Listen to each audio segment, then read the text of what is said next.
दोस्तों, स्वागत है आपका हमारे चैनल ब्राइट फैक्ट्स में, जहां हर दिन की तरह हम लेकर आ गए हैं आपके लिए देश भर की सबसे बड़ी खबरें। दोस्तों, देश में महामारी ने बुरा हाल किया हुआ है। दिन ब दिन संक्रमितों के केस में इजाफा हो रहा है और ऐसे में सरकार चीनी बीमारी को रोकने के लिए कुछ सख्त कदम अपना सकती है। इन सभी बातों का विश्लेषण करते हुए आज के वीडियो में हम आपको देश से जुड़ी हर छोटी से छोटी खबर देने वाले हैं, इसीलिए वीडियो को अंत तक जरूर देखिए।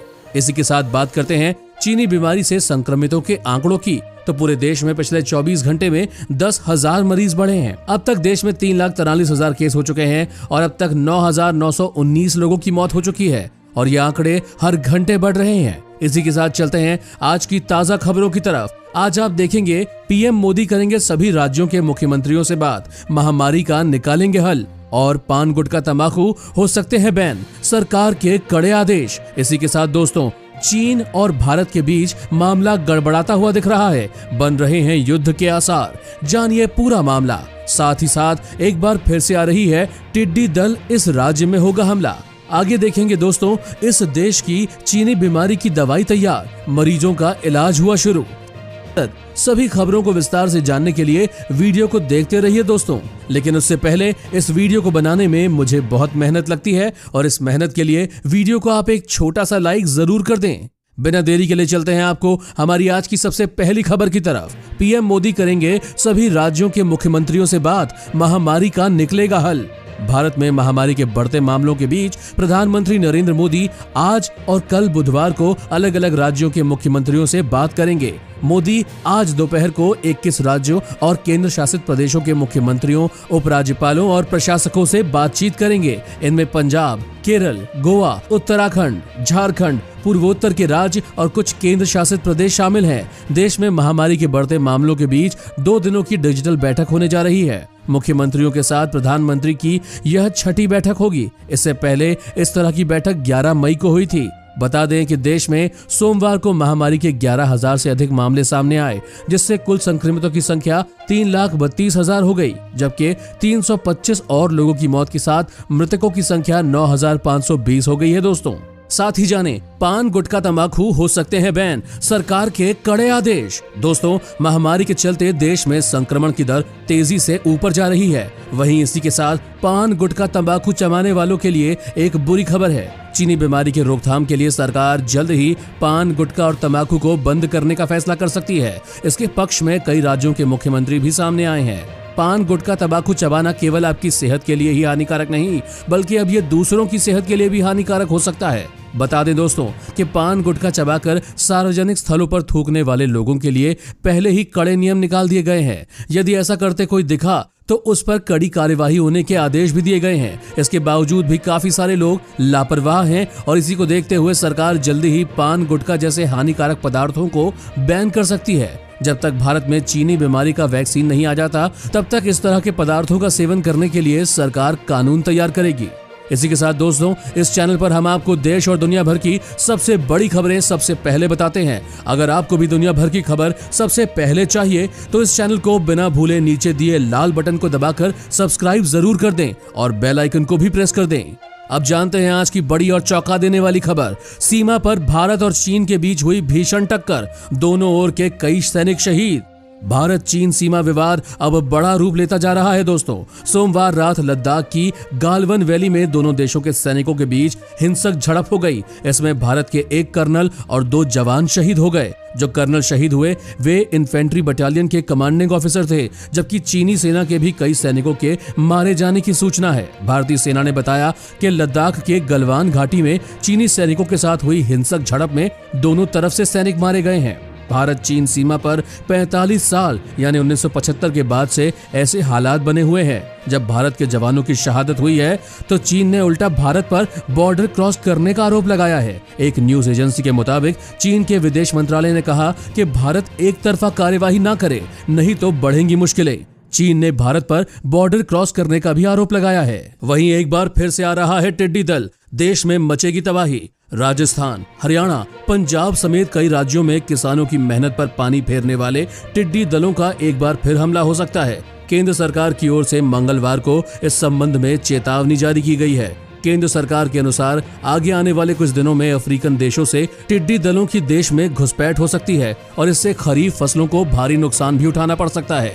ऐसे में टिड्डी दलों के हमले को नाकाम करने के लिए 25 ड्रोन और 60 वाहन चालित कीटनाशक छिड़काव मशीनें खरीदी जा रही हैं। फरीदाबाद स्थित LWO के उप निदेशक KL गुर्जर के अनुसार टिड्डियों का हमला जून के अंत और जुलाई की शुरुआत में फिर हो सकता है। उन्होंने आशंका जताई है कि अरब सागर से उठने वाली मानसूनी हवाओं के साथ अफ्रीकी देशों से ये टिड्डी दल भारत की ओर आएंगे। इसी के साथ दोस्तों इस वीडियो को देखते रहिए क्योंकि आगे आने वाला है 10वीं पास के लिए सीधी भर्ती। बेरोजगारों को मिल रहा है अच्छा मौका। कैसे करें रजिस्ट्रेशन, जानने के लिए देखते रहिए। फिलहाल जानते हैं कि रूस में चीनी बीमारी की दवाई तैयार, मरीजों का इलाज शुरू। दोस्तों रूस अगले हफ्ते चीनी बीमारी के खिलाफ अपनी पहली अप्रूव्ड दवा को शुरू कर देगा। बताया गया है कि दवा सबसे पहले रूस के ही अस्पतालों को दी जाएगी। एक न्यूज एजेंसी के मुताबिक रूसी अस्पताल इस एंटीवायरल ड्रग एविफेविर को पहले चरण में 11 जून से मरीजों को देना शुरू करेंगे। रूस के RDIF वेल्थ फंड के प्रमुख ने बताया कि जिस कंपनी ने इस दवा को बनाया है वह हर महीने 60,000 लोगों के इलाज लायक दवा का उत्पादन करेगी। हालांकि इस दवा का परीक्षण अभी बहुत कम किया गया है। रूस ने इस दवा को कारगर बताया और कहा कि 10 से ज्यादा देशों ने इससे इस दवा की मांग की है। रूस में संक्रमण के मामले 5 लाख से ज्यादा हो गए हैं। यहाँ 24 घंटे में 8,779 नए मामले सामने आए हैं और गौरतलब है कि दुनिया में अब तक चीनी बीमारी की कोई वैक्सीन नहीं है और रूस की ये दवा बाकी देशों के लिए उम्मीद की एक किरण बनी है। इसी के साथ दोस्तों दिल्ली सरकार से मिलेगी इन लोगों को 1 लाख की मदद। महामारी संक्रमण के कारण दिल्ली के उत्तरी, दक्षिणी और पूर्वी नगर निगमों के सफाई कर्मचारियों की मृत्यु के बाद अब उनके परिवारों को भी 1 करोड़ का वित्तीय मुआवजा दिया जाएगा। नगर निगम और सफाई कर्मचारी आयोग की सिफारिश पर दिल्ली सरकार ने सफाई कर्मचारियों के परिवारों को पैसा देने की अनुमति दी है। दिल्ली सफाई कर्मचारी आयोग के अध्यक्ष संजय गहलोत ने तीनों निगमों को दिल्ली सरकार को स्वच्छता कर्मचारियों के लिए दायरा करने को कहा था जिनकी संक्रमण से मृत्यु हो गई थी। SC, ST, महिला और बाल विकास मंत्री राजेंद्र पाल गौतम ने भी दिल्ली सरकार से मुलाकात की। मंत्री राजेंद्र पाल गौतम ने आयोग की फाइल पर हर संभव सहायता का आश्वासन भी दिया था, जिसके बाद 1 करोड़ का मुआवजा सुनीता के परिवार को प्रदान किया जाएगा जो अब पूर्वी दिल्ली में स्वीपर है। इसी के साथ 10वीं पास के लिए सीधी भर्ती, बेरोजगारों को मिल रहा है अच्छा मौका। कैसे करें रजिस्ट्रेशन, जानने के लिए देखते रहिए। अगर आपने 10वीं पास की है और आप सरकारी नौकरी की तलाश में हैं, तो ये मौका आपके लिए है। राज्य विद्युत बोर्ड ने 10वीं पास उम्मीदवारों के लिए बम्पर भर्तियां निकाली है। खास बात यह है कि इन भर्तियों के लिए ना तो कोई परीक्षा ली जाएगी ना ही इंटरव्यू। 10वीं के मेरिट के आधार पर सीधी भर्ती दी जाएगी। पदों की कुल संख्या 1892 है। आवेदन की प्रक्रिया शुरू हो चुकी है। इस भर्ती प्रक्रिया में शामिल होने के लिए उम्मीदवारों को ऑफलाइन माध्यम से आवेदन करना होगा। और इसी के साथ दोस्तों आपको आगे बताने वाले हैं कि कैसे हम फिल्मों में आसानी से हीरो या हीरोइन का रोल पा सकते हैं। और दोस्तों आज मैं आपके लिए एक बहुत ही खास मौका लेकर आया हूँ। हेलो ऐप पर आ रहे हैं टॉलीवुड इंडस्ट्री के बहुत बड़े डायरेक्टर तेजा, जो आपको अपनी फिल्म में लीड एक्टर या एक्ट्रेस बनने का मौका दे रहे हैं। अगर आप भी तेजा की फिल्म में लीड रोल करना चाहते हैं तो आपको हेलो ऐप डाउनलोड करके बस कुछ सिंपल से स्टेप को फॉलो करना है। सबसे पहले हेलो ऐप पर जाइए और सर्च ऑप्शन पर टाइप करिए टिकट टू टॉलीवुड। उसके बाद यहाँ दिखाए टॉपिक पर जाइए। यहाँ आपको #टिकट टू टॉलीवुड पर क्लिक करना है। क्लिक करते ही आपको तेजा की फिल्म के लिए रोल से जुड़े सभी तरह के रिक्वायरमेंट और उससे जुड़ी हर इंफॉर्मेशन मिलेगी। डायरेक्टर तेजा की फिल्म में काम करने के लिए आपको हेलो ऐप के अंदर ही अपने अकाउंट से 4 फोटो अपलोड करनी है, जिनमें 2 फोटोज ट्रेडिशनल ड्रेस में और 2 वेस्टर्न में होनी चाहिए। और साथ ही 4 वीडियोस अपलोड करनी है। एक इंट्रोडक्शन वीडियो, एक कॉमेडी वीडियो, एक सीरियस वीडियो और एक इमोशनल वीडियो हो। और हाँ, फोटोज और वीडियोस को अपलोड करने से पहले उन पर #टिकट टू टॉलीवुड और #हेलो तेजा ऑडिशंस डालना मत भूल जाइएगा। तो देर किस बात की है, टॉलीवुड के बड़े सितारे बनने के लिए तैयार हो जाइए और जल्दी से डाउनलोड करिए हेलो ऐप। लिंक आपको नीचे डिस्क्रिप्शन बॉक्स में मिल जाएगा।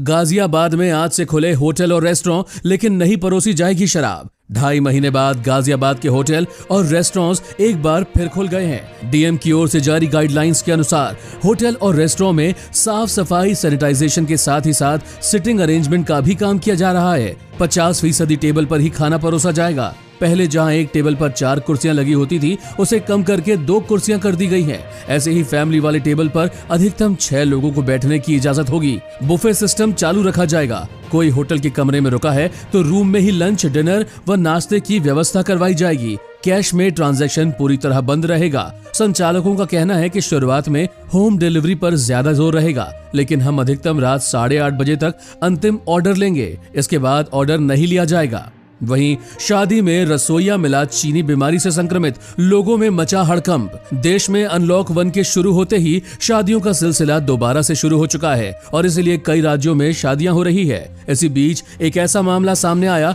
जिसे सुनकर आपके भी होश उड़ जाएंगे। ये मामला सामने आया है जिसमें शादी का खाना बनाने वाला रसोइया ही चीनी बीमारी का पॉजिटिव मिला। ये पूरी घटना मध्य प्रदेश के छतरपुर जिले से आई है, जहां शादी में खाना बनाने वाला रसोइया चीनी बीमारी से पॉजिटिव मिला। इसकी जानकारी किसी को नहीं थी, लेकिन बाद में प्रशासन को एक स्थानीय व्यक्ति ने इसकी जानकारी दी, जिसके बाद लोगों में हड़कंप मच गया। इसके बाद तुरंत जिला प्रशासन के सीईओ और स्वास्थ्य विभाग के कुछ लोग शादी समारोह में पहुंचे और वहां से उस व्यक्ति को जिला अस्पताल में भर्ती करने के लिए ले गए। साथ ही जानिए दोस्तों, चीनी बीमारी से बच चुके लोगों के लिए एक बुरी खबर। अभी चीनी बीमारी का टीका तक तैयार नहीं हो पाया है, लेकिन इसी बीच एक बुरा समाचार आ रहा है। अगर आप चीनी बीमारी के जानलेवा हमले से बच भी गए तो इससे इतनी सरलता से राहत नहीं मिलने वाली है। वैज्ञानिकों का दावा है कि महामारी अब लोगों में गैर संक्रामक बीमारी भी फैला सकती है।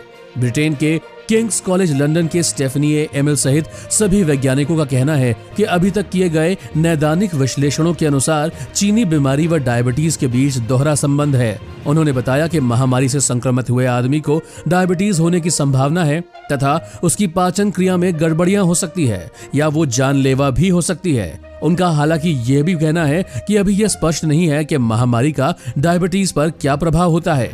आगे देखेंगे दोस्तों, दिल्ली में दोबारा लॉकडाउन लगेगा या नहीं, आया सीएम केजरीवाल का बयान। फिलहाल देश में भ्रष्टाचार, 3 लाख रुपए देकर मिली फर्जी टीचर की जॉब। कस्तूरबा गांधी बालिका आवासीय विद्यालय बिजौली ब्लॉक में अनामिका शुक्ला के दस्तावेजों पर जॉब करने वाली बबली को अलीगढ़ पुलिस ने देर रात हिरासत में लिया। वह कानपुर देहात के रसूलाबाद की निवासी है और 6 जून से घर पर ताला लगाकर वो फरार थी। बबली की तलाश में 3 दिन से अलीगढ़ पुलिस कानपुर और औरैया में डेरा डाले हुए थी। पुलिस ने बताया कि फर्जी टीचर की जॉब के नाम पर लड़कियों से 3-3 लाख रुपए की घूस ली जा रही थी।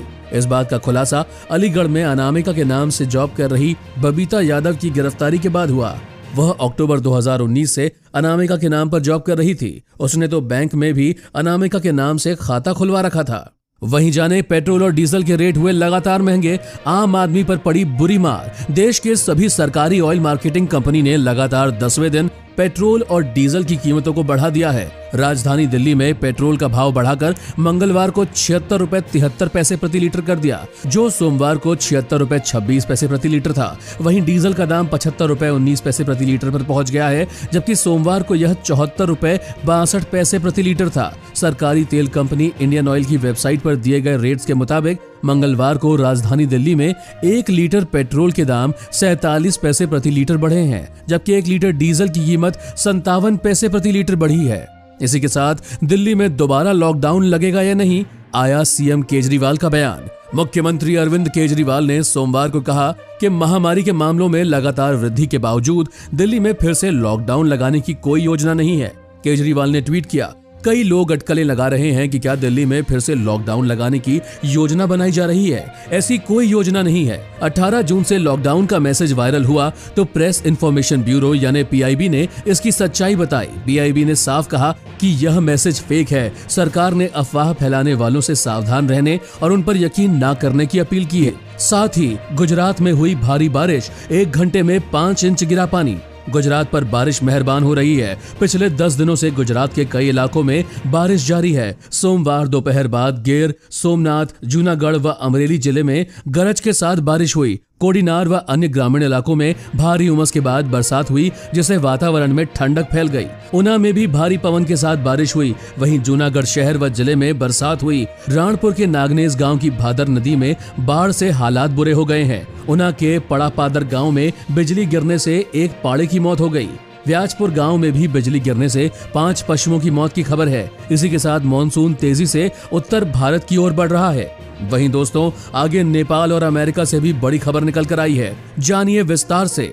नक्शा विवाद पर भारत ने की बातचीत की पेशकश, लेकिन नेपाल के प्रधानमंत्री ओली तैयार ही नहीं। आधिकारिक सूत्रों ने यह जानकारी दी है कि ओली सरकार द्वारा नया नक्शा जारी करना भारत के साथ सीमा विवाद का राजनीतिकरण करने का प्रयास था और यह दर्शाता है कि नेपाल दशकों पुराने इस मुद्दे को बातचीत के जरिए हल करने को लेकर गंभीर नहीं है। नेपाल ने पिछले महीने देश का एक नया राजनीतिक नक्शा जारी किया था, जिसमें लिपुलेख, कालापानी और लिम्पियाधुरा के विवादित क्षेत्र को दर्शाया गया है, जिन्हें भारत अपना इलाका बताता रहा है। ओली के नेतृत्व वाली कम्युनिस्ट सरकार ने शनिवार को इस नए नक्शे को संसद के निचले सदन में प्रसारित किया था, जबकि भारत ने कड़े शब्दों में स्पष्ट कर दिया था कि इस तरह के बढ़ा चढ़ाकर पेश किए गए क्षेत्रीय दावे स्वीकार करने योग्य नहीं है। वहीं ट्रंप का चीन पर हमला, कहा कैसे करें भरोसा। चीन के साथ बढ़ते तनाव के बीच अमेरिकी राष्ट्रपति डोनाल्ड ट्रंप ने एक बार फिर चीन को घेरते हुए उस पर वादा न निभाने का बड़ा आरोप लगाया है। अमेरिकी राष्ट्रपति ने कहा कि चीन पर कभी भरोसा नहीं किया जा सकता, क्योंकि वहां की सरकार हमेशा अपने वादों को तोड़ती रही है। ट्रंप ने कहा कि चीन ने सिर्फ अमेरिका के साथ ही ये नहीं किया, बल्कि उसने दुनिया के तमाम अन्य देशों के साथ यही रवैया अपनाया हुआ है। इसी के साथ दोस्तों, आज की खबरों का सिलसिला यहीं खत्म करते हैं और कल फिर हाजिर होंगे आपके लिए देश भर की बड़ी खबरों के साथ। जाते जाते आप बस इतना बताते जाएं कि आपके हिसाब से कब तक चीनी बीमारी देश से खत्म हो जाएगी। अपना जवाब हमें कमेंट करके जरूर बताएं दोस्तों। धन्यवाद। और हाँ, अगर आप ऐसे ही न्यूज हर रोज अपने मोबाइल फोन पर देखना चाहते हैं तो बिना भूले हमारे चैनल को नीचे दिए लाल बटन को दबाकर सब्सक्राइब जरूर कर दें और साथ ही बेल आइकन को भी प्रेस करना ना भूलें। धन्यवाद।